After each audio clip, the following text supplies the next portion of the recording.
Before we start talking about asking panel members about their sort of initial opinions on where we are with climate change negotiations and climate change action in South Africa, sort of want to give you a brief international situation. So even though during November, when there's the annual COP conferences, this is when we typically hear in the media of progress. But the reality is that there's actually a very well-defined timeline of these international negotiations. So a very important one in the middle of every year, usually in the beginning of June, is the Bonn Climate Change Conference. And in my view, Bonn is actually where a lot of the real work happens. So early in Bonn, there was a discussion, and it identified a number of points that I think will be relevant to COP28. And we already see that in the brochure that we distributed for today's meeting. Issues of mitigation, climate finance, the global stocktake, loss and damages, adaptation, a just transition, mechanisms to replace the CDM, the Clean Development Mechanism, and actually two elements added by our UAE hosts, agriculture and food, and climate change and health. And these are themes that came from the Bonn June 2023 meeting. But there's been several other meetings that then built on those findings. So after Bonn, there was in late June a summit for a new global financing pact in Paris. In mid-July was the 7th ministerial meeting on climate action in Brussels. Early September, there was the Africa Climate Week in Nairobi, Kenya. Just in the second week of September, the G20 summit in New Delhi, India. And of course, it's not just climate change on the agenda, but a number of other issues. Then there was the UN General Assembly in mid-September. Towards the end of September, the New York Climate Week. The 2nd of October was a Climate and Energy Summit in Madrid, Spain. Interesting, last week, 5th of October, was the second pledging conference for the UN's flagship Green Climate Fund, the GCF. It also took place in Bonn. And essentially, this is where members revamp and rethink their commitments to the Green Climate Fund. And here we saw that the US and Australia, together with Italy, Sweden, and Switzerland, said they'll commit funds, but they didn't specify how much. And again, it was noted that neither the US or Australia have failed to pledge anything since 2014. So we can expect this to be a talking point at COP28. This week is the Middle East and North Africa Climate Week in Riyadh, Saudi Arabia. Next week is the World Bank and International Monetary Fund annual meeting in Marrakesh. At the end of October, Latin American Caribbean Climate Week in Panama City. And then at the end, first 2 weeks in December is COP28 in Dubai in United Arab Emirates. So I hope you get the sense that there's a number of very significant international events where the details of what we usually just see as an outcome of COP28 gets negotiated in some detail beforehand. Let's bring it back to South Africa and Africa. I'm interested from the panel, and it's an open question to the panel, where does climate change feature in the current national and continental discourse? I haven't seen much in the news around COP28 just yet, apart from this news press release, which I was obviously the instigator of, together with our partners. But Steve, if I start with you, where does climate change feature in the current South African and continental discourse? How long have we got? Obviously, it's not something that you see very front and center, but I think it is something that underpins a lot of what we're thinking about. So obviously the impact of climate change on energy transitions in South Africa and across the continent is a huge thing. And there's a lot of differences of opinion. And so we are in a process now, as everywhere else in the world, about having this debate about what does climate change mean for the pace at which we transition. So you would have seen in the President of South Africa's annual statement, State of the Nation address earlier this year, he very much talked about climate change and the role of climate change, but framed in this way that every country has the sovereign right to decide the pace at which they transition, and the debate we are having is what is the pace that we can afford. And again, huge spectrum. We, the Presidential Climate Commission, ran a series of dialogues at the beginning of this year looking specifically at electricity and energy transitions. And really the debate is sort of bookended by two potential views. We're not going fast enough. Climate change is dire for the economy. If we don't move quickly enough, we'll be exposed to all sorts of trade and what they call transition risks. And on the other end of the spectrum saying, well, this transition is going too fast. We haven't installed the countermeasures we need in places like Mpumalanga where you might lose jobs.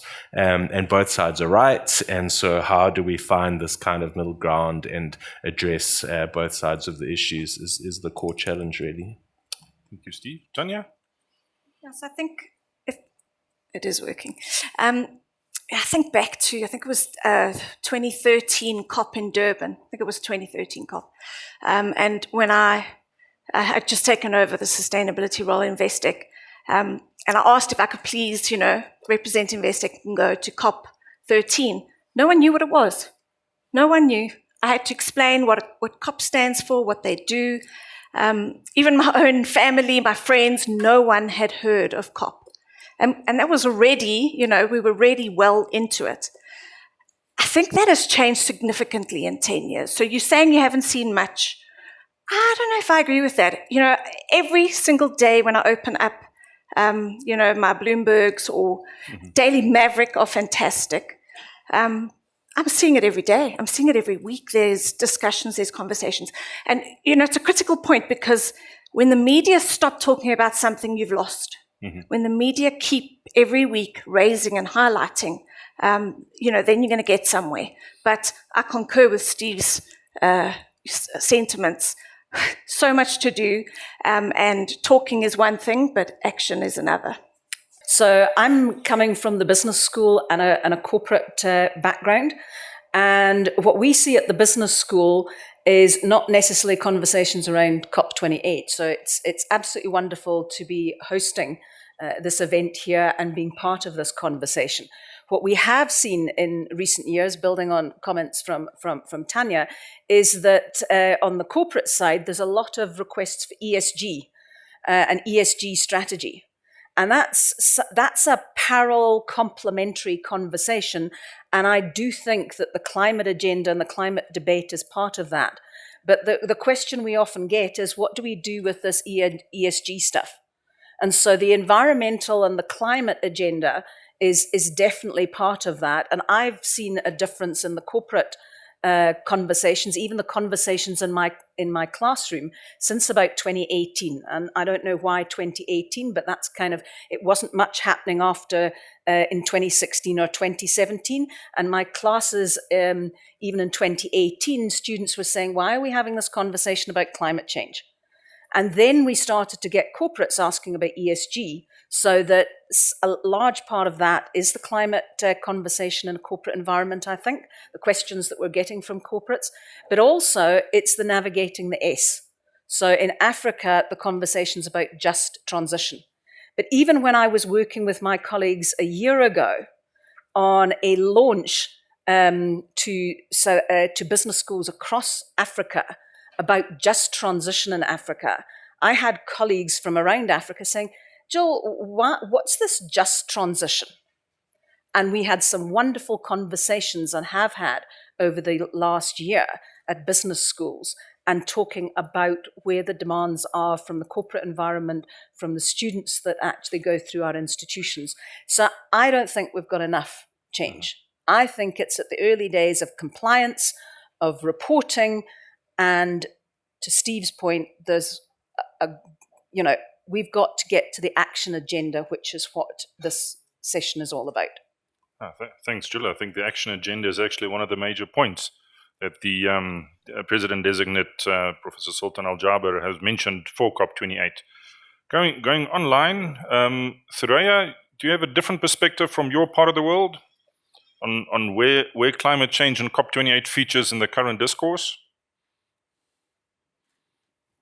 Thank you very much. And thank you for inviting me to join in the discussions today. And it's a great honor for me to address you all on behalf of the incoming presidency of COP28 and to be a part of the discussion on how we can enhance climate action and support. So what I've noticed within the Middle East in general is that there is a very strong will to galvanize action within the context of climate, especially as you see, we are hosting the COP28. And as you are aware, the global stocktake is a major defining moment in this process. And within this spirit, what we aim to do is to inform ambition and action and support, and how those messages can come out of the GST, both in a technical and the political level.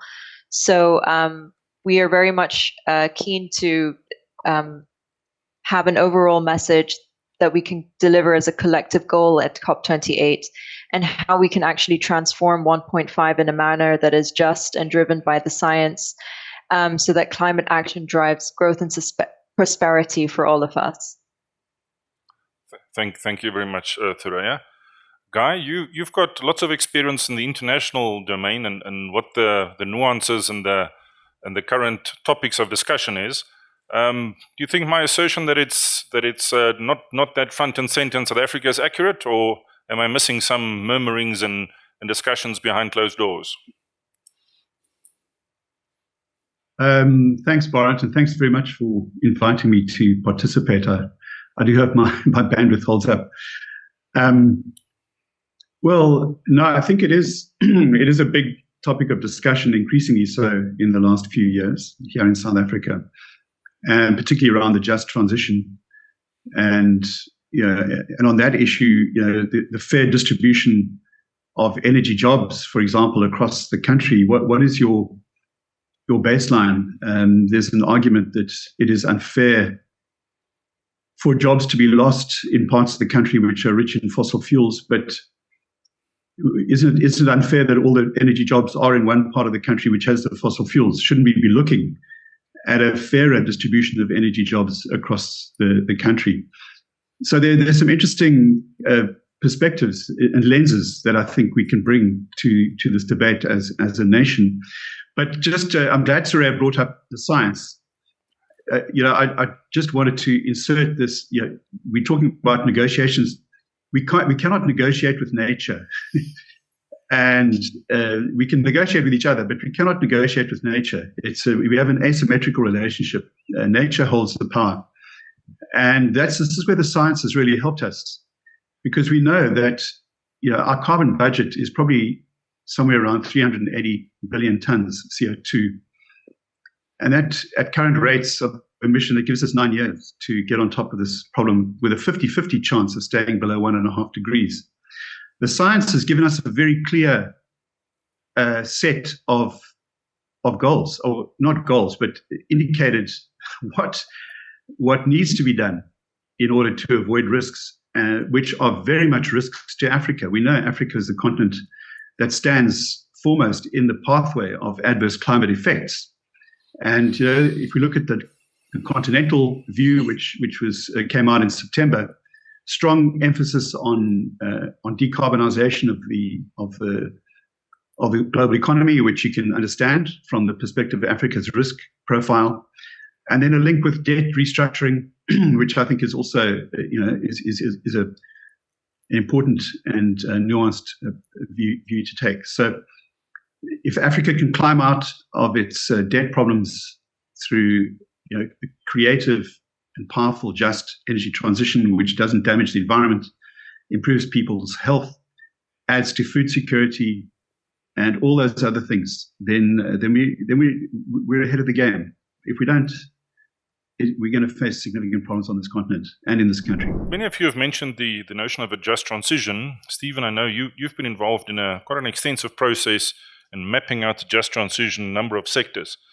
But I still sense a bit of a disconnect between having a clear pathway in front of us. Here's the pathway for just transition in the energy sector, in the mining sector, in the petrochemical sector, and what I perceive as to be quite a slow policy response to it. What are your views? Why do we have this slow response? Yeah, I mean, maybe it's worth just quickly defining what we mean by a just transition. So we as a country and continent and the globe face a bunch of risks that result from climate change. And they're typically categorized into physical risks, so the kinds of risks Guy was talking about that are imparted on us by climate change, declining crop yields, which are estimated to be between 25 and 75% as a result of climate change in Africa alone. Those kinds of physical risks are so extreme that they're best avoided. And so then we have a thing called transition risk. What are the risks that arise from changing from the economy we have now to a potential future economy, of which there are hundreds, thousands of different scenarios of how that might play out?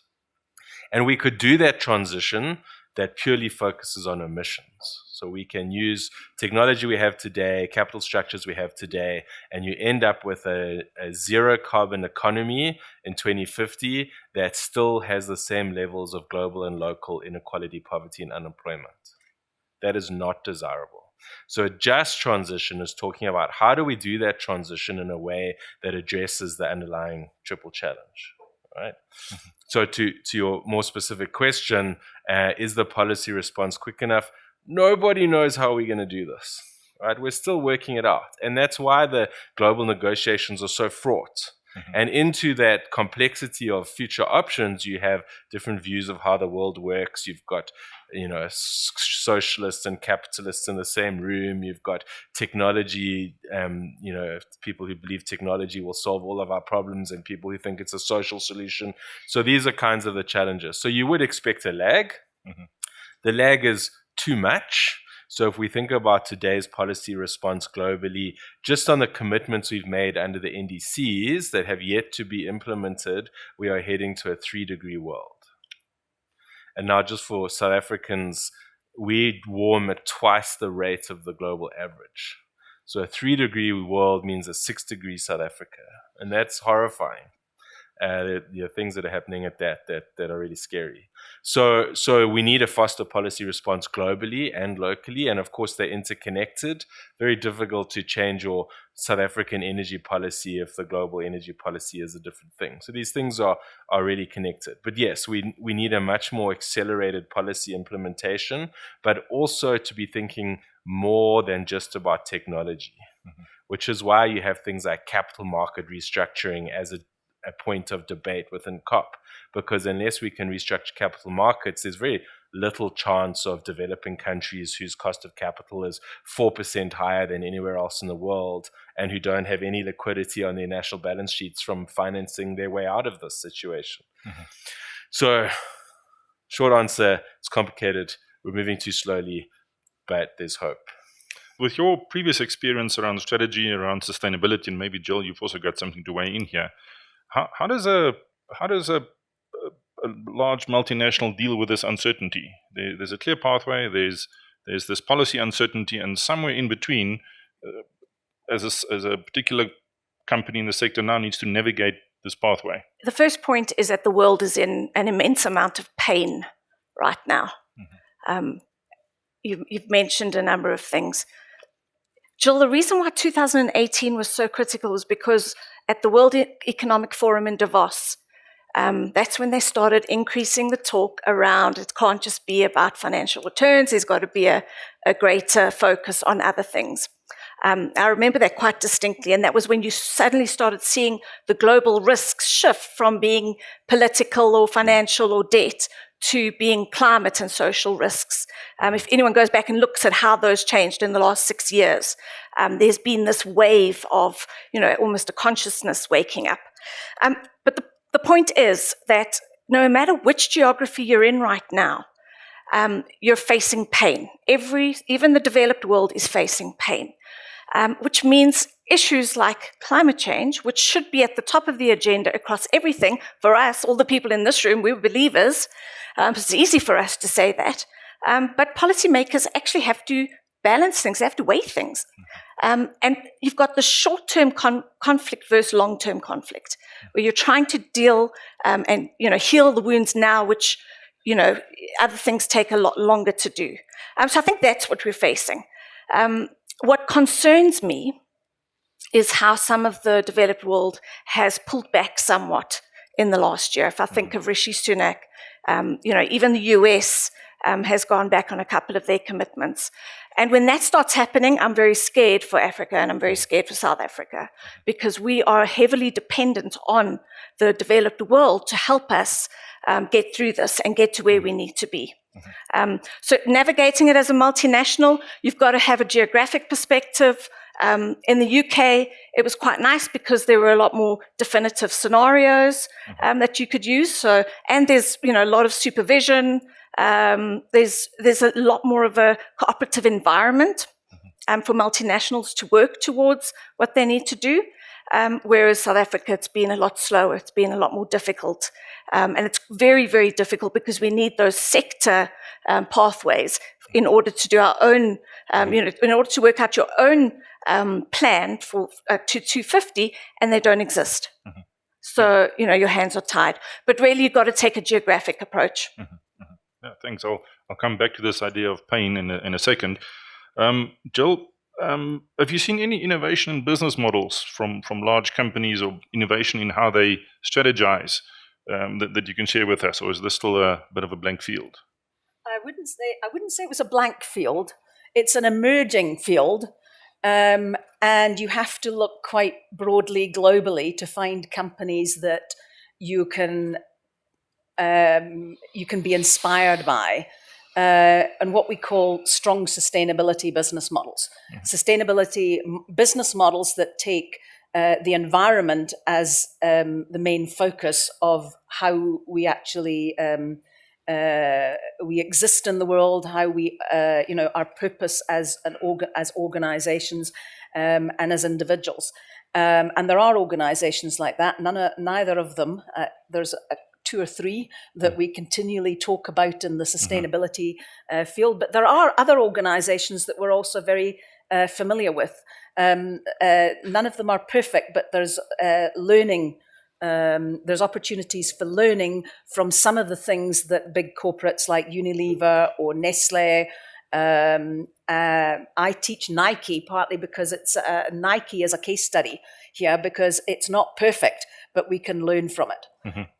My concern is that the discourse, both at the political level, which I'm not an expert in, but also at the corporate level, reflecting that in society, is thinking we can plan our way out on our way forward. Now, we can't solve climate change. We can work towards acting in a way that's different from our behavior as individuals, as organizations, as countries, and the assumptions that go behind much of that discourse. And I'm not saying it's a global discourse, but it's a discourse that says we can control this and we can plan our way.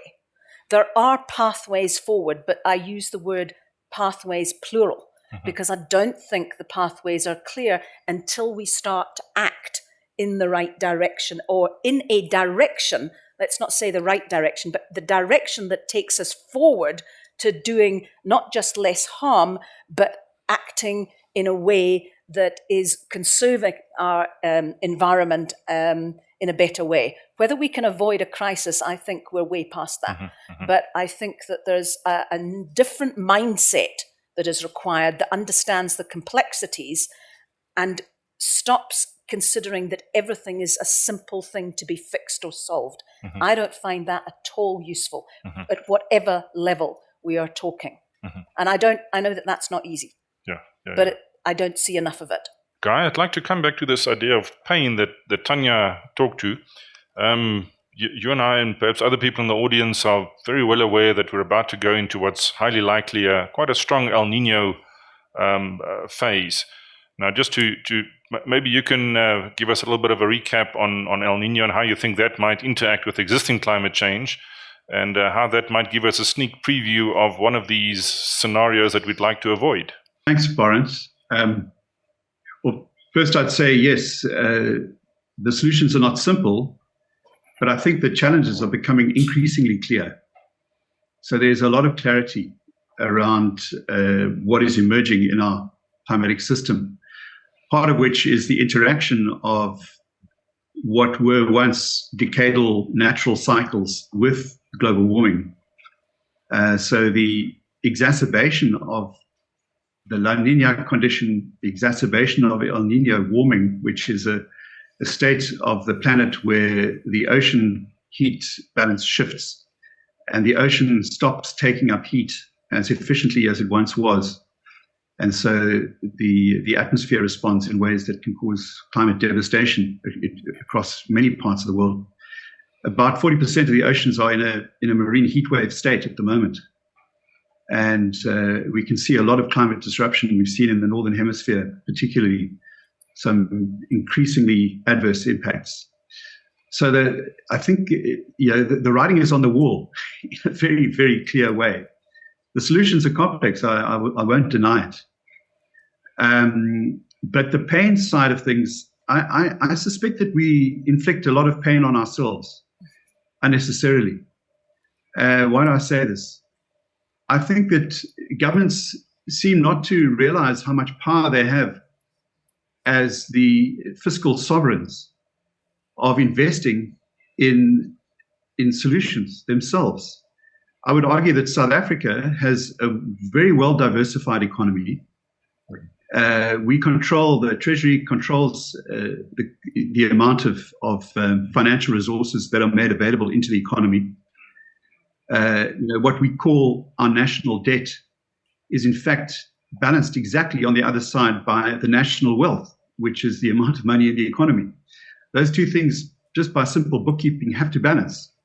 So when we wring our hands about the national debt, we don't say, well, it's balanced by the national wealth. So we don't, I don't think South Africa is dependent on anybody else for solutions. We could craft a way forward where we would invest from the fiscus into solutions that make sense. And they would have, the job creation and the GDP impacts that would lead to a stronger economy. So I think a lot of our pain is self-inflicted. Look at the UK. They managed to get themselves out of Europe, but they haven't used the one benefit that comes from getting out of Europe, which is the ability to increase their debt level or their wealth level in the economy. It's extraordinary. So, I think that there's a fiscal response, monetary and fiscal response that we need to be really empowering governments to take. Governments don't need to raise taxes to do things. That is a myth. They use taxes to reduce inflation. So once we understand that, you can really move forward. I mean, we saw that in the COVID crisis. Governments helped to solve the COVID crisis through fiscal means. We can do the same with climate and grow a much better and a more equitable and just economy at the same time, and get away from the pain, self-inflicted. Thank you very much, Guy. Thuraya, what are your views on avoiding further self-inflicted pain for a better climate future? Thank you very much. So just listening in on the discussions and reflecting on the work that we're doing here, I think a lot of it has to do with how do we achieve a balance between the systems transformation track, and also how do we balance that with a climate resilient development. So how do we encourage our economies to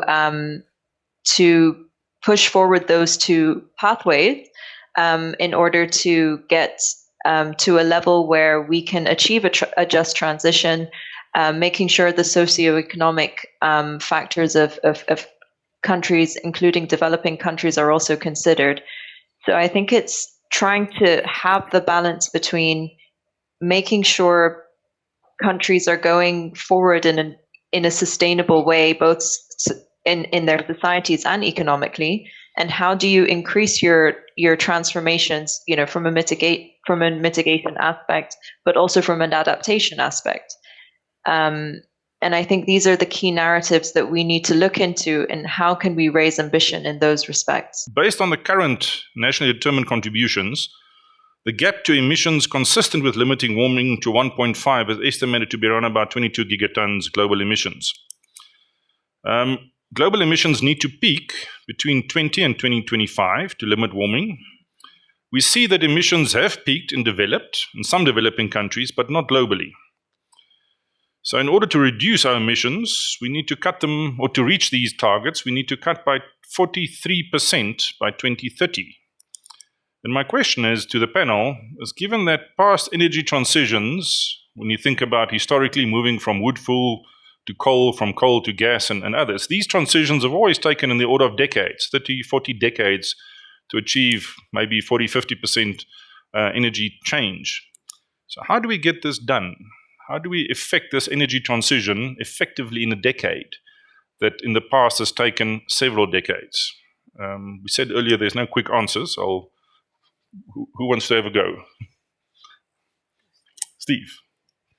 I mean, maybe just to kind of frame the kinds of things that we need to do to get onto 1.5 degree pathway just in South Africa, right? So according to the work the National Business Initiative did on net zero pathways for each sector of the economy, we would need to close all coal by 2040.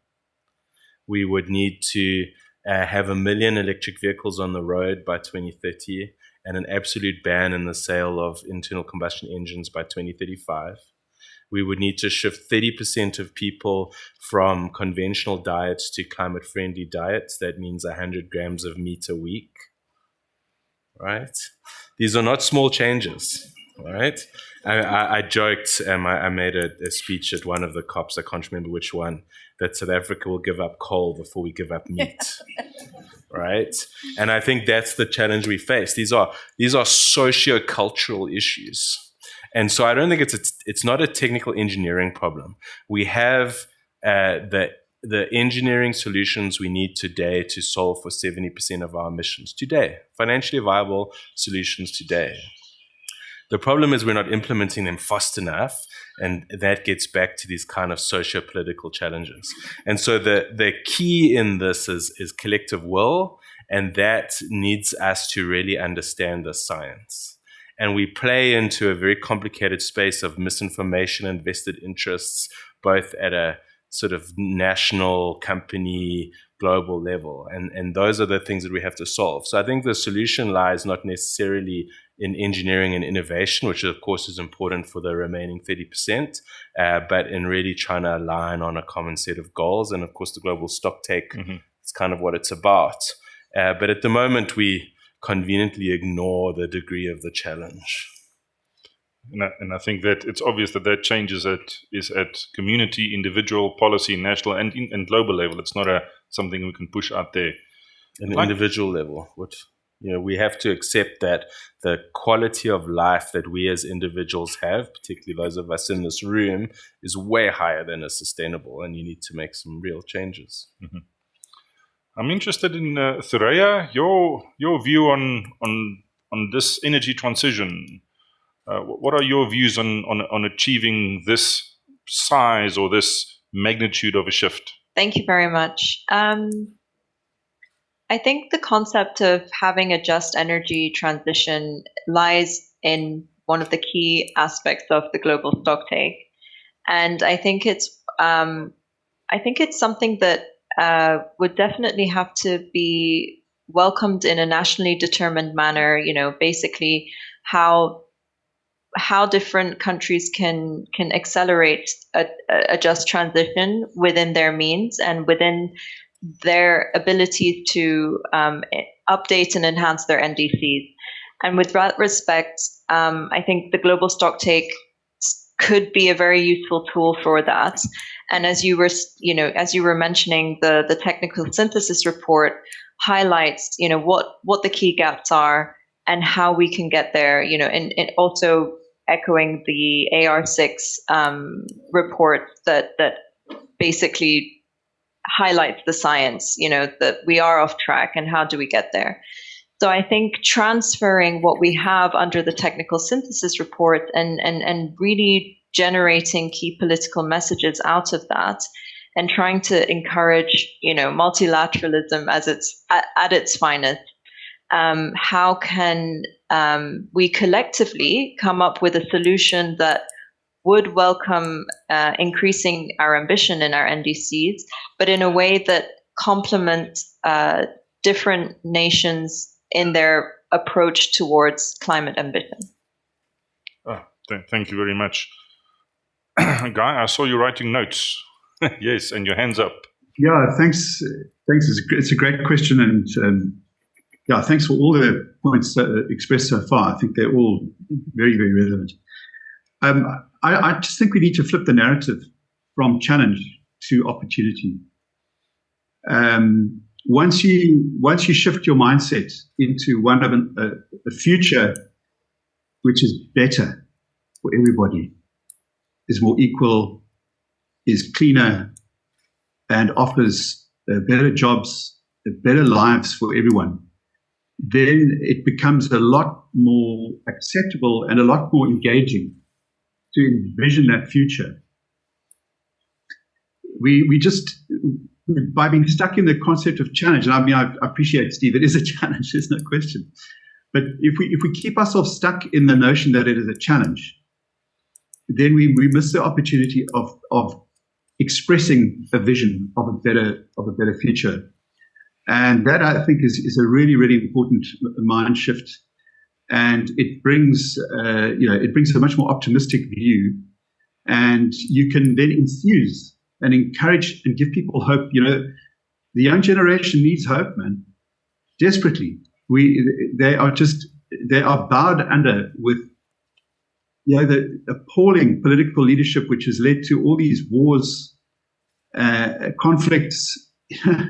We need to offer young people a vision of a future world where they have the means of more engagement with their economies and a better chance for all. So that, to me, is the key thing. And Southern Africa is at a point where it is undergoing massive transformation. It's one of the fastest urbanizing populations on the planet. Our population rate of increase is dropping.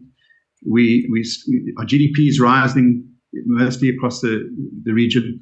This is a region which is on the brink of a really strong sustainable growth pathway. And we need to seize this opportunity and not go down the wrong route, the route of fossil fuel dependence for our region, and with all the conflictual issues that it brings.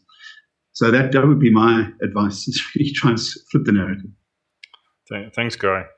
Tanya, what does that mean for corporate strategy in the CSR ESG space? Yeah, well, listening to Guy there, usually I'm the one who's, glass half full, being positive, always hopeful. But Guy, I'm sorry, when you are facing we need 10 years, even I am struggling to be an optimist, because you can on the ground have all the enthusiasm and shift of mindset, but I've spent the last 15 years trying to shift the mindset of business and in boardrooms, and hasn't been easy at all. So now we've got 10 years. And if I think of how hard it was then, it's even harder now, because now you're actually marrying it down to finance and risk. This is real economy stuff. This is no longer, the greenies. I was called one of those greenies for many years. That doesn't exist anymore. We need much more deliberate action. And it needs to start at a policy level, at a government level. Corporates can put in place, hundreds of KPIs, etc. But we're not going to shift the needle unless we have this guidance. And I hate to say it, but we need to force companies to take this seriously and to start reporting. They only take things seriously when it becomes regulation, and they have to start reporting on it, or it hits their share price. So unfortunately for me, I wish I could be the one that's hopeful and positive. I want to be that person, but I'm really, I'm scared, because if we don't start getting our policies right and our regulation right, and our taxonomies right, we've been talking about ISSB and coordinating all these different standards. If we've got 10 years to go, that should be done. That should be finished, done, implemented.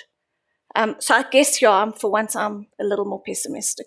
So if you think about large industry disruptions, we know about cell phones, and if you go back a little bit further, when we started using coal and oil for the previous start of the Industrial Revolution, there's actually been quite a bit of analysis on what makes for disruption.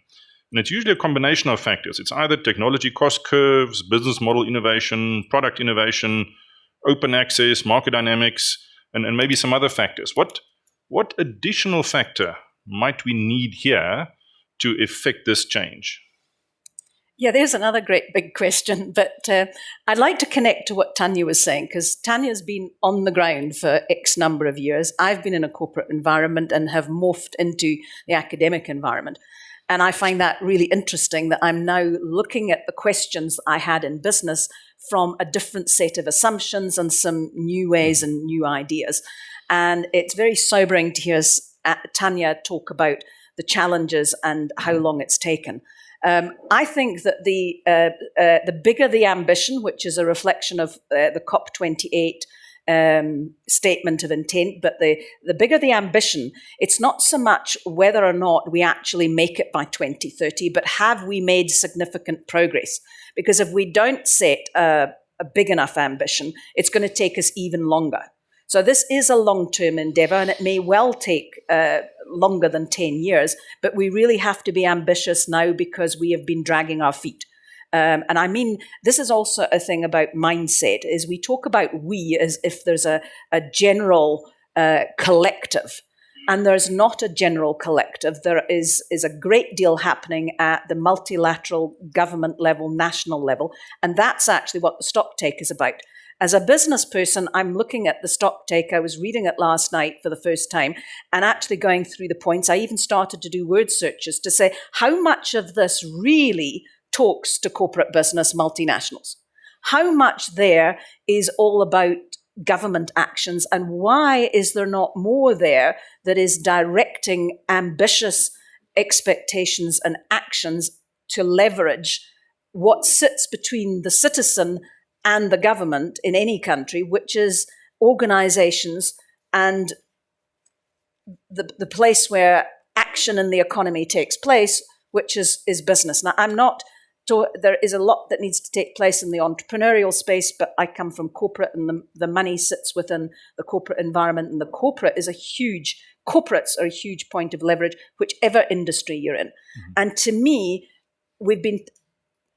23 years ago, the UN Global Compact was founded. 23 years ago, Ban Ki-moon said we need to bring business into and work with business. Now, I know that they're represented, big corporates are represented at COP. Haven't been there myself. But where are they in the stocktake? Where is the clarity of where business needs to be working together with citizens, with non-profits, with multilateral government organizations, international organizations, and national governments? Where is that really captured in the ambition and the conclusions of the stocktake? Now, I have not studied it. There are many people in the room that have studied this, but I'm asking the question because I believe that is where are the conditions that can be created to shift the needle, and business waiting for more incentives or business waiting for the policy, which, by the way, does need to be clear. Where is that, and how will that happen? Mm-hmm. Yeah, I think, Tanya, do you have any ideas, or if we take a specific sector, financial institutions, is there a practical example? So what, with your knowledge of that sector, what would be a hard incentive, an intervention, a change in the policy environment that actually starts shifting the needle in the right direction? Well, the first one is the obvious one: stop financing fossil fuels. Mm-hmm. And, that's not a new one.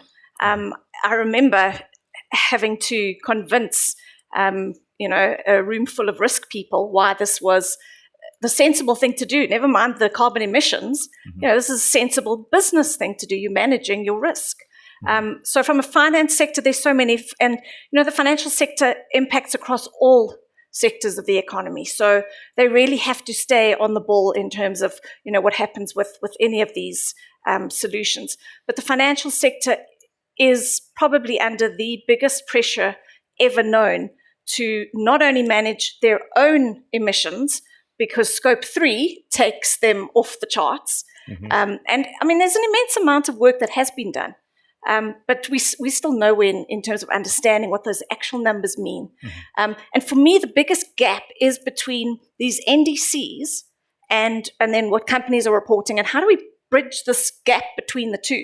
And companies, industry needs guidance in terms of what actions need to be taken in order for those NDCs to happen. The two are, there's a big gap missing.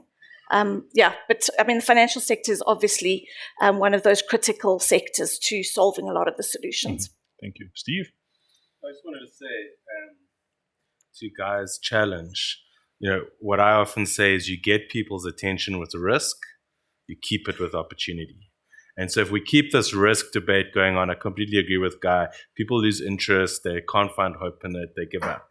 And the future, at least for South Africa, is potentially very bright if we take these bold steps to industrialize on the back of green energy. It's effectively the same strategy South Africa used to industrialize off the back of coal, except now you have a cheaper source of energy than coal, which is renewable energy. And you have those same kind of opportunities. Mining could be bigger. Vanadium, copper, all of these critical minerals for which there is an acknowledged global shortage. We have many of them, and SADC have many of them. So in cooperation with our SADC partners, we can ship those commodities through our country, through our ports. We could potentially beneficiate them. We could assist those countries to beneficiate them, creating bigger markets, spreading the electricity pool. Just the operation and maintenance and construction of renewable energy will create more jobs than will be lost through closure of coal. And so there are all sorts of ways that we can think about this as an opportunity, but it requires us to kind of focus on those things. And to Tanya's point about the NDCs, for South Africa to implement our goals in the NDC, we'll need about R1 trillion of investment by 2030. They are not small numbers, right? 4 trillion rand by 2050. And so there's no way we're doing it without the financial services sector, particularly if you consider the state of existing balance sheets. Private sector balance sheets are also a little bit maxed out, but freer than government balance sheets. If you think about Eskom's balance sheet and the national balance sheet, there's no way we're doing this without some cooperation between the public and the private sector in terms of finance and implementation. We touched on the earlier discussion around our imminent El Nino. So this creates the opportunity of giving us a likely water scarcity and agricultural drought, probably this summer, likely the next summer, that might give us a sneak preview of what long-term climate change might mean for our food security and all the other sectors. So there's a little window of opportunity here, and that's what I'm putting to the panel, to instead of thinking of climate change as something that will affect us in the next decade, to start thinking this is something affecting us this coming summer and probably the next summer as well. Does the panel think this is something that will galvanize additional action, or do companies not see themselves as that being dependent on heat and drought? I think anyone who's lived through the Cape Town day zero might have some other insights. Anyone? Yeah, Steve? So there were two interesting things that I learned from the Cape Town experience. One was that as a solution to the reduced amount of water, they turned down the water pressure, right? Which certainly meant that any building more than 4 stories high, fire suppression system no longer worked, right? The other one was that the credit card switching center for a lot of the country was in Cape Town. And if they had to go to day zero, they would have been running 20 World Cup matches a day of water collection points. That's the size of the logistics of what we were dealing with. And so people wouldn't have been going to work. And if the IT had gone down at the credit card switching center, there's no credit cards anywhere, right? Which would have had a run on the bank and run on cash machines, and you would have had a major challenge. So our systems are quite finely tuned. And what we learned from the Cape Town event was to start to preempt these kinds of things, or at least to think through the system complexity. So I am more comfortable that we are prepared for this El Nino event coming now Mm-hmm. than we were. Mm-hmm. But probably not thinking deeply enough. And we probably need the kinds of institutional arrangements that force us to start thinking about these things. And I agree with you, these are short-term things. They're things that are going to be happening in the next 2 or 3 years. We're no longer planning for 2050, we're planning for 2024. Guy, you also had the Cape Town experience firsthand. I did. Actually, I'd point out that parts of the Western Cape did hit day zero. So the farming community did hit day zero. The city didn't, by the skin of its teeth.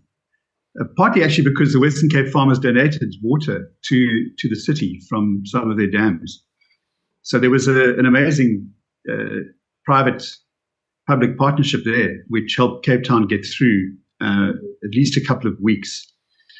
But the farmers responded in various ways. One of which was to take out unproductive crops, old orchards and things like that. So it shifted the practice of farming in the Western Cape to some extent. But I would say that the businesses, I don't think, to do a full risk analysis of your business model to climate change is not so easy. And by this I mean not only the impacts on your supply chain, but also the risks of policy shifts like border tariffs.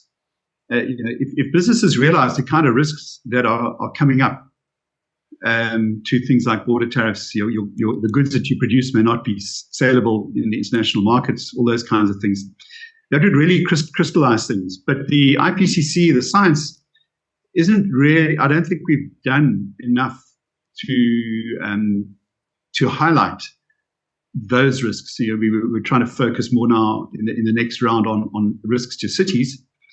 But I think risk to business would be a very valuable way forward. We don't have a lot of time, but all you can say is, business, you're under enormous risk. So just take it as a given. Mm-hmm. And just remember, businesses are embedded in a national grid.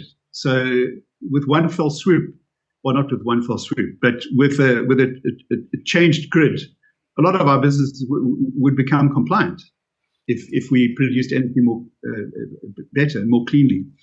There's an analysis that about 70% of global emissions can be laid at the door of 100 companies. If we look at it through that lens, that really brings some focus in on, so who are those companies and how could we shift things? So there's other ways of doing things. We focus at a national level within the UN system, as is correct, but some businesses are global. They're wealthier than many countries. And they call the shots with regard to development, like cell phones. None of us voted for cell phones, but we all use them. So some of the things that changed our lives more than anything are decided outside of the realm of countries. I believe we live in democracies, but there are bigger forces at play which change our lives at a very, very fundamental level. But just a few ideas there. In South Africa, we've now had enough of these extreme events that when you say the floods in KwaZulu-Natal, you need to say which one. It's no longer just referring to the floods and everyone know which one it is. And there's similar events in the rest of the world.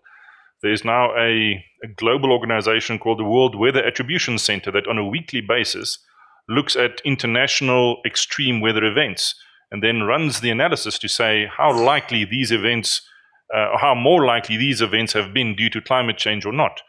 And there's a fledgling a fledgling group of activists using this information and responding with quite novel ways of climate litigation. And this is just one pathway, one response to these extreme events and the whole loss and damages discussion.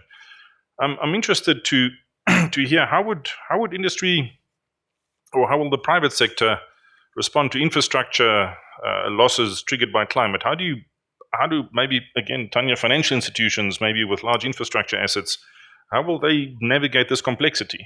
Yeah. So I think first, before I go into that, when you're putting together an agenda for an event, and when you were doing it for this one, Barend, you got all your questions and your topics, and obviously you're going to try and put the most important ones up front or in the middle because you want to make sure you get to them. But the things that you might not have time for, you put it, and might not get to, you put at the end. Well, where was loss and damage at COP27? It was negotiated in the last few days. And for me, that's one of the biggest issues. They need to bring that up front as part of the broader discussions. The second week is a lot around the finances. So I guess that's why it gets slipped in there. But I can tell you, after only being there for 3 days, I was exhausted. I don't know how those poor people carry on negotiating through the night. Loss and damage in general, I'm really interested to hear what Steve is going to say in terms of some of the funding that was promised in the last 2 years, but in particular last year. I think there's a lot of mistrust because that $100 billion 14 years ago, and where is it? We're struggling to see that the promises made are then enacted on. And I think it comes back to, that commitment first, then it's action, then it's implementation, and then there's got to be some kind of monitoring. And we seem to be falling apart somewhere between the commitment, might be a little bit of action, but there's very little on the implementation or the monitoring. I think from a financial services perspective, we've been talking about this for years. There are so many ways that the financial sector can bring funds to the table. So this doesn't just have to be, the big Scandinavian countries who are taking it the most seriously and, coming along with their donations. There's the ability through blended finance models to really de-risk some of these projects. They need to be scalable, and that's one of the issues and reasons why it hasn't been done so easily. It needs to be scalable. But once they're scalable, you bring in the multilateral development banks, and they help de-risk. They put up some of that first capital, and then you can bring in the likes of your retail banks, etc. We're just not seeing enough of that happen. The question is whether a few additional disasters, I'm thinking we all know how the motor manufacturing company Toyota was affected with one of the KZN flood disasters. And there's other examples. And at which point do these things happen often enough that you have someone, financial institution or other industry with a large investment in, let's say, infrastructure, that then starts thinking a little bit proactively and say, next time we have a SA Weather Service warning and say there's a high likelihood of a cut-off low weather system over the Western Cape, and it's likely to dump large amounts of rain in a short period of time. At which point do companies or do industries take that into account and say, I need to do something. I need to have larger stormwater drains. I need to, whatever mitigation efforts or risk management efforts their infrastructure requires. When do we get to that particular point? Joel, do you have an idea? That's quite a tricky question, but my experience of debating the issues of strategy with companies down in Durban 6 months after the floods was to ask what they had identified in the companies that these were master's level students. What were their companies? What was their response?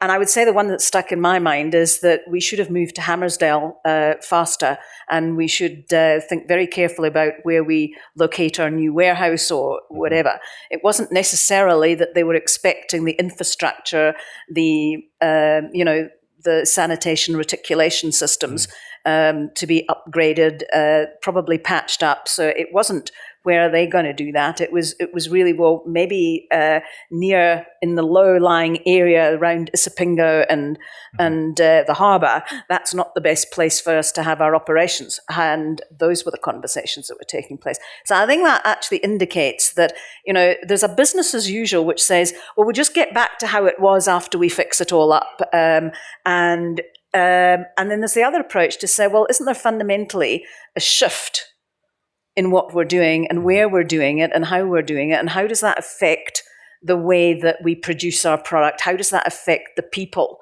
that we employ? And those are longer term questions. And the fact that there's a lot of issues around infrastructure, whether it's reticulation systems or whether it's just the transport of getting the people that you employ to your place of work, which is not so great up here in Gauteng for many people, those actually are not the kind of questions that you can kick down the road. Mm-hmm. And so I think it does require thinking more systemically. Mm-hmm. It requires understanding complex social systems, which we tend to prefer complicated things that we can design using technology, and we're very good at that, but that's no good if you're not thinking about the implications on society and people's lives. And it also needs longer term thinking and futures thinking to say, yeah, we're talking about 10 years now, but this is not new. This is 60, 70 years in terms of the scientists talking about climate. And we are now in a much shorter time frame. But all of those things mean that it's not what should business do, what should national governments do, it's what should they be doing together with other countries, other organizations. Guy's example of the 100 global companies that are a leverage point for taking action. I read about that a number of years ago, and they're probably still much the same 100 companies. Where is the leverage point to shift that needle? Where is the action that can actually start to make it more than just a risk analysis on the board report? But it actually can be, this is our contribution to our country. This is our contribution to society. I've got lots of questions because I think we, rather than answers, but I think it's questions that might trigger a better focus on the actions that need to take. I don't think risk management is the whole story. You've got the story of adaptation, and I think you've got other questions on that, because I think it's thinking that we've done enough thinking about mitigation and risk management and how do we contain the problem. The answer lies on the other side of the equation. Building resilience so that we can, and I'm talking we as being corporate business, how can corporate business, within the conditions of our national and our global commitments and ambitions, how can we move more strongly into the future by adapting and innovating? Because adaptation is also only another step in the process. Where do we actually move into innovation beyond adaptation, where we're innovating a new way of doing business, a new way of providing products and services to society? Now that's more the 2050 agenda. Yeah, that's the notion of partnerships and systemic responses. Absolutely. And the context of adaptation, we'll definitely get back to it. Today, I'm interested in your view on loss and damages from extreme events. We've now talked about the South African context. We've had a few floods and extreme events in the recent past. But I think whether it's El Nino or other extreme events, I think there's large parts of the Middle East that have had excessive heat waves recently with large numbers of human casualties. So it's not as if you are exempt from these extreme events. And I'm interested in your experience about the links between these extreme events and how that might shape discussions around loss and damages. Thank you very much. I mean, I think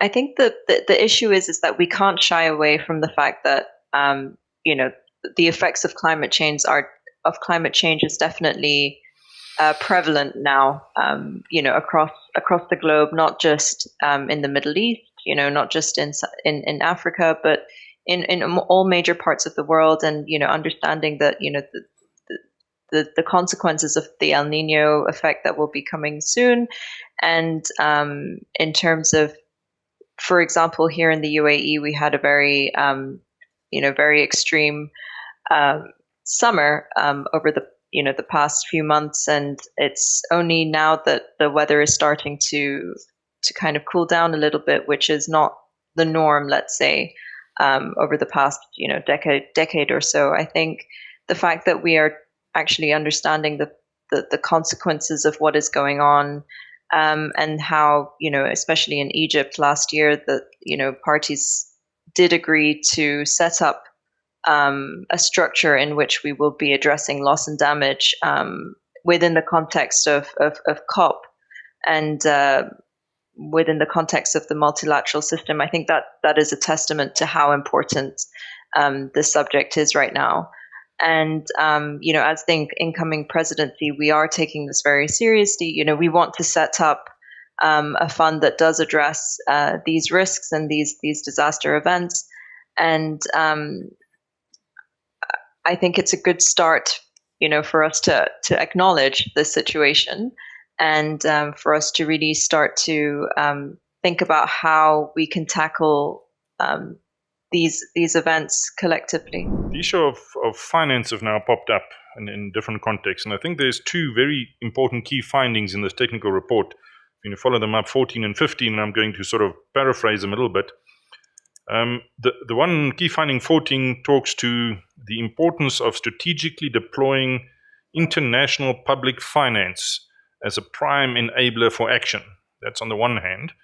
On the second hand, it says, while public finance may be deployed to incentivize high-impact investment and to crowd in private sector finance, global and domestic capital markets are likely to be the primary source of capital for scaling up mitigation adaptation. So on the one hand, we've got the importance of international public finance as a trigger and to do what government should be doing. But on the other hand, the key finding 15 says that upscaling is likely to be global and domestic capital markets. This also links to a statement by Dr. Sultan Al-Jaber around the opportunities of climate action. And I think bringing these three things together, the economic opportunity, we talked around the opportunity Guy mentioned earlier on, and the interaction and the leverage between international public finance and the global and domestic capital markets. How do we deploy these? How do we incentivize these to work together to get the maximum mitigation adaptation output? Again, complicated question, but any thoughts are welcome. Who'd like to have a go? Well, I kind of alluded to it in my previous answer. Sorry, I jumped the gun a bit. But just a completely different thought. I find it really humorous in the lead up to each COP how countries to a degree, but definitely big companies are all suddenly coming up with, new ambitions or new targets or new things that they're doing because they're under immense pressure to be able to say something. If they're going to go there, they need to go there with something. And so if anything is, positive, is that these annual COPs kind of push and keep not just countries on their toes, but it keeps companies on their toes, and in particular the financial sector. So you're seeing more and more pledges, not just from a country perspective, but also from a financial sector as a whole perspective. And that does make me more hopeful. Thank you. Steve? Oh, Guy, you had a hand up? I was just going to say that maybe in the NDC's process, countries, governments could indicate their ideas about where they would be making public finance available. So put out a report on, we're going to invest X into adaptation responses in these sectors. We're going to invest Y in mitigation responses along these lines. And that would send a very clear signal to businesses in those countries and to international businesses wanting to participate. Because that, they will be putting public money into the economy to stimulate activity in those areas, create jobs and then bring private enterprise along to bid for those funds and turn them into action. I mean, you can't expect governments to do everything, but certainly through the creation of fiscal resources, as we saw in COVID, what was possible through the supply of fiscal resources into making vaccines on what appeared to be an impossible time schedule. So we know we can do it. And so the NDC process, maybe there's a place for that. Maybe it's already in there, but it would be a very good and clear signal to the private sector. Thank you. There's a practical suggestion for both COP delegations. Steve, anything to add? I kind of wanted to try to bring the finance question back to a just transition. And one of the biggest drivers of inequality globally and locally is access to capital. If you're a wage earner and you are earning a wage that is increasing at lower than inflation, which is typically what is happening, you're getting poorer over time. If you're an executive or a sort of bank employee, your salary is going up faster than inflation, and you've got investments that is earning money at faster inflation, and so this inequality gap gets wider. So one of the things we have to think about in the finance discussion is how do you finance in a way that redistributes capital to people? And so we start to talk about social ownership programs, but key to this is you don't want your entire economic transition funded with foreign capital, with foreign profits, right? You want to use that foreign capital and the public spending to leverage domestic spending through the full financial services sector. So you want to see that coming out of banking, but you also want to see pension funds invested in the right places. At one point, the government employees pension fund owned 20% of the Johannesburg Stock Exchange, right? These are big amounts of money. But accepting that we have a couple of constraints. Our balance sheets are constrained, so our ability to deploy national stimulus is low. And so we need to be able to take this international support to combine with national leverage to stimulate investment in the right places. That's the one key thing. The other key thing is the capacity of our institutions to implement is constrained. So the one thing that keeps getting said about the JET agreements is that there's not enough grant. But I'm not sure that our institutions can spend grant even at the pace that we have it, right? The sort of skills challenges in local government and so on. So one of the things that we have to use the grant finance for and the support that we get is to build the capacity of institutions to take more investment, if that makes sense. So you have to build the implementation capacity alongside the early stage investments. So the question of finance and where we get it and how we leverage it is embedded in this conversation about what is a just transition. There's another few practical examples. Anything? The other part of this leveraging public-private funds, local international funds, is what the synthesis report talks to the adaptation gap.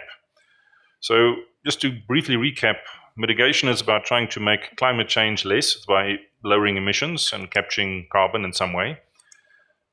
Adaptation is when the residual climate change that we can't mitigate, how do we adapt to that? Right? And this is typically, at the moment, we talk about extreme events, but there's also longer term effects. The challenge with adaptation is that a lot of the adaptation success stories are quite local and quite context specific. So then you end up with a bit of a disconnect between the need for large financial flows that need to have large adaptation impact, but a lot of these adaptation efforts are by nature quite local, and in some cases, spending capacity that Steve talked about is quite low. So how do we bridge that gap? And this is not a new discussion. It's something that I've seen in various IPCC reports, and it pops up in a number of places. How do we balance the local relevance for impact and scaling up for progress when it comes to adaptation? And in particular, how do we unlock the financial mechanism to get that done? I know there's a global adaptation fund, there's national adaptation plans, but in my mind, there's a bit of a gap there about how do we finance this? How do we make sure that this does happen? Guy, I see you're nodding. It's an important question, the adaptation gap. We are learning about the adaptation gap now, as you said, through the impacts of extreme events. So we really are in a learning by doing phase and will be for at least a decade or more.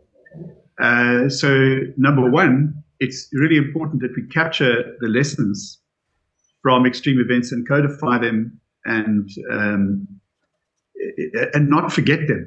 So that's very, very important, and that could be a very powerful private-public sector partnership to capture those learnings and what is a good way to adapt and how to adjust.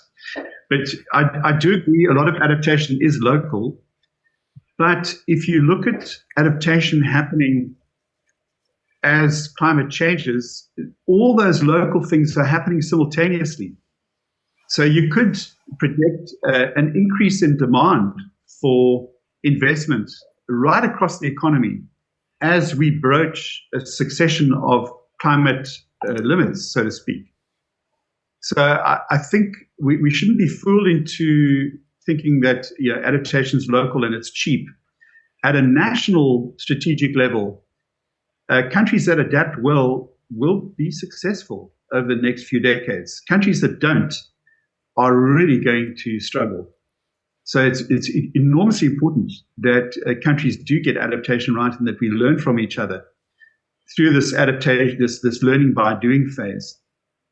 And I don't know, structures like the National Framework for Climate Services in South Africa is one way where we can gather these lessons. But I don't think the world is doing it in a very targeted way yet. Mm-hmm. And it's very, very urgent that we do it. Yes. Yeah. Steve? So 2 very quick points. One of the big challenges with financing adaptation is aggregation.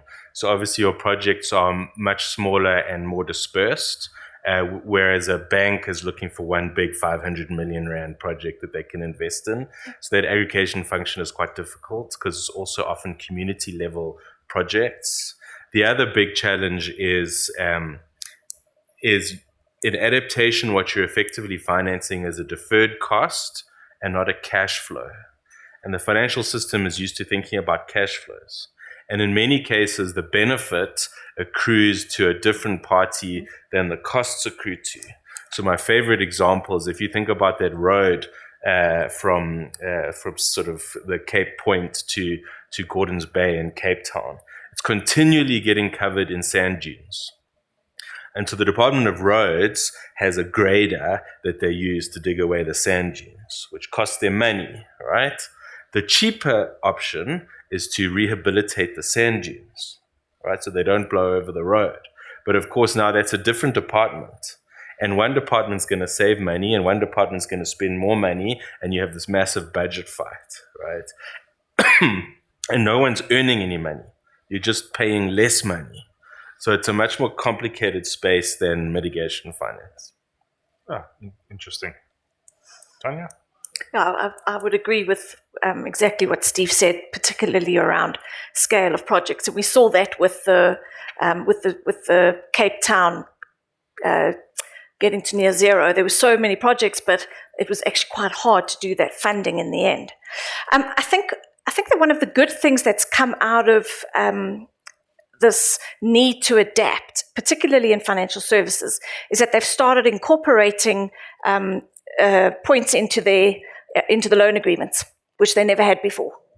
So there's a lot more thought around long-term. What are the possible long-term impacts? I give you an example: the UPL spill in Durban a few years ago. Granted, it wasn't climate change; it was the riots. But it was because of issues around adaptation that those chemicals landed up in the rivers and into the sea. And you're still having issues with that now. Now, where does the responsibility lie? And who's going to take responsibility for cleaning up? And exactly as Steve says, is the person who's going to pay for it to clean up is not necessarily happy because they're not the people living there. So who's monitoring? And the saddest part of all is that it's always the informal sector and the vulnerable who are impacted the most. Always. During the quick coffee break, I mentioned the something earlier that Steve mentioned around transition risk. And the transition risk at the moment is there's a number of, and I'll call them loosely, carbon border taxes. So there's a number of our international trading partners who are saying in the next 5 to 8 years, if you have carbon intensive commodities and you want to trade with us, we are going to impose some sort of tax on that. And this is not wishful thinking. This is not something into the future. The carbon border adjustment mechanism called CBAM, implemented by the European Union, is actually in a testing phase right now as of the 1st of October. And between 1st of October until February, there's certain rules in place. And then there will be a phasing in with different commodities, I think, up until 2026. But there's no doubt that this is probably a major transition risk for a number of companies with international partners or international trading partners in South Africa. How do we? What do you think is the opportunity or shall we say the likelihood of these penalties triggering national level or large company level changes in how carbon intensive their products are? So we engage on this debate a lot as the Presidential Climate Commission. And one of the things that is hardest to deal with is we're in this weird world where we're planning for what we think the world ought to be, what we think it will be, and what we would like it to be. Right? So whether we like it or not, global trade is a part of this problem. So if you think about the impacts of the Inflation Reduction Act, if you look at the Europe's Green Industrialization Plan, if you look at CBAM, there are developed countries around the world who are responsible for the majority of consumption, who are moving to protect their own industries through some kind of border trade adjustment. That has a big impact on other countries. And now you can debate about, well, who do we trade with? We'll trade with someone else. But that's not really how trade regimes work. You can't just move your trade regime, right? And so at least for the medium term, these are risks we have to be able to deal with and we have to be able to understand. And they're going to have a real impact on our economy, whether we like it or not.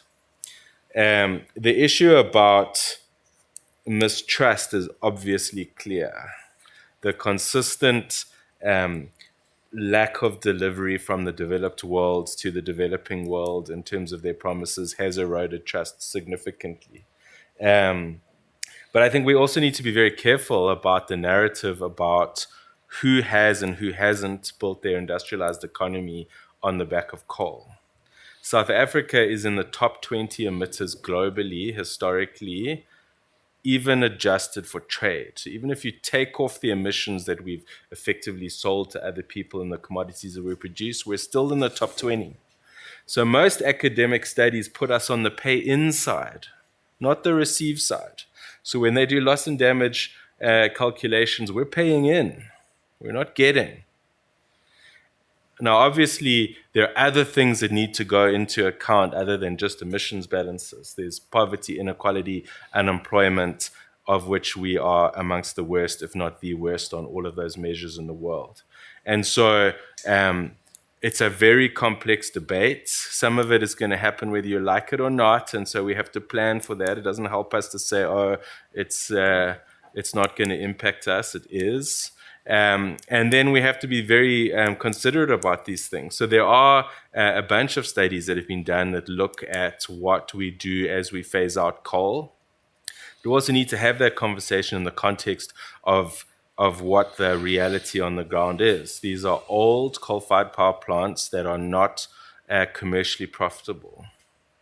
And obviously you cannot close those plants unless you've put something in its place, right? Then you have enhanced load shedding, which would obviously exacerbate unemployment, inequality, and poverty. So the timing on this for us as a country is crucial.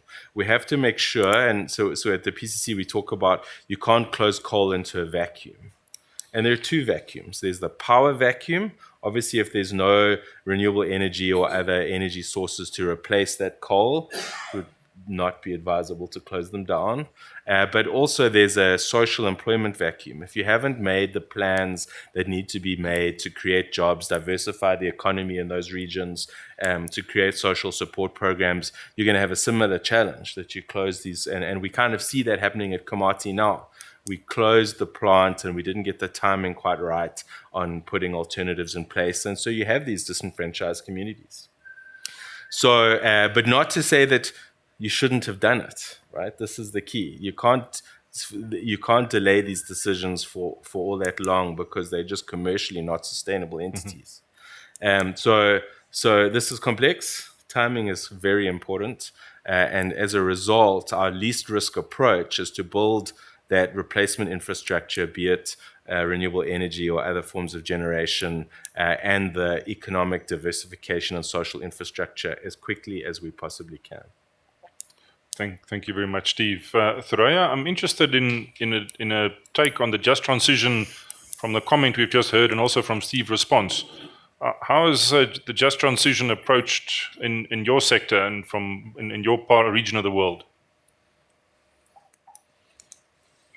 So I'd like to note one element that was said today is that the concept of trust and building trust back into the system, building trust back into this process. And this is definitely something that, the presidency is trying to achieve here, where, we want to acknowledge historical responsibility, but at the same time, figure out how we can move forward in this process. And it's getting the balance between the two, and how do we leverage the trust between parties in order to move forward and achieve a just transition for all. So within the context of, let's say, the UAE itself, the UAE does have a net zero strategy, a strategy for 2030 and for 2050. And we are also in the process of developing a net zero world within the UAE. And that is how we would be working towards weaning off weaning off fossil fuels, and focusing more on renewables within the region, or within the UAE itself. So it is definitely something that we are working towards, and then alongside on the international front, or in the multilateral front. I just wanted to pick up on the concept of trust, and how that is really important for us to regain that within this process for us to move forward. I think this brings us almost to the end. I'd like to give my panel members a last opportunity for a quick, pithy comment or sort of advice to the negotiators at COP28. Thraya, can I ask you to start off for us? Maybe you're giving advice to yourself as one of the negotiators, maybe. I would say, in the spirit of openness, I would encourage negotiators to come with an open mind, to come with an intent to really do come out with the most ambitious outcome that you can achieve within your topics and within your sectors, and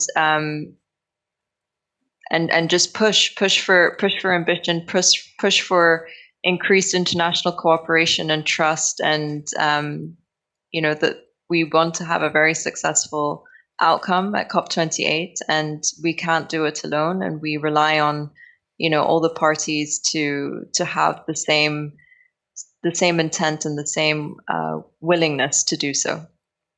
Thank you very much. Jill. Yeah, well, building on that, I think it's so important to have this big ambition and not to actually be concerned about how big it is. I think the big ambition that you are positioning COP28 to fulfill, I would like to see a much more active role of the corporate sector around the world, in Africa and in South Africa, but rethinking and really leveraging the power, the agency of the corporate sector. Thank you very much, Joe. Tanya? Sure. First, I would remind everyone around the first point I made, that the world is in pain.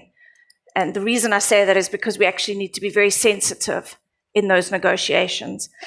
Secondly, trust can be regained, and it all comes down to action and accountability. And it's that accountability piece that I think we're looking for the most. And then lastly, what really excites me and what I'm really looking for is some new financial solutions, some new financial commitments. We didn't even get to discuss blue bonds and conservation financing, etc., which is really exciting for the African continent. I'm really excited to see what comes out of COP28 from a financial solutions perspective. Steve, you've got the second last word.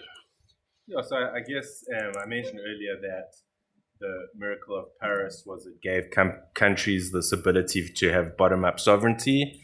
The downside of that is that it introduces a bunch of narratives that are not necessarily related to the science. And so you have a lot of misinformation and a lot of misguided narratives around the relationship between climate and development.